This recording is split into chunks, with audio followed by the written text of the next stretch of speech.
D'abord, ce qu'on peut penser de cette rencontre de nos trois présidents, à savoir le président Alassane Ouattara, Arikona Bédié et Laurent Gbagbo, c'est que 10 ans en arrière, personne ne pouvait imaginer une rencontre entre ces trois leaders-là.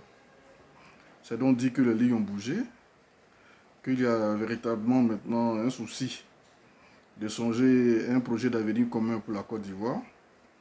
Et donc, on pourrait en déduire que la guerre est loin derrière nous.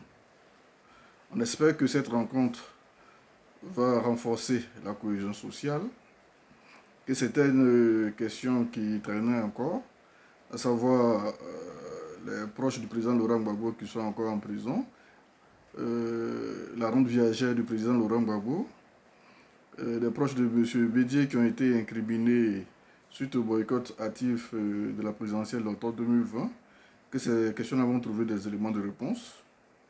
On espère que dorénavant pour la Côte d'Ivoire, malgré que la Constitution donne des pouvoirs au président de la République, qu'il va associer les deux autres présidents, les présidents Laurent Gbagbo et Arikona Bédié, sur des questions liées à la gouvernance.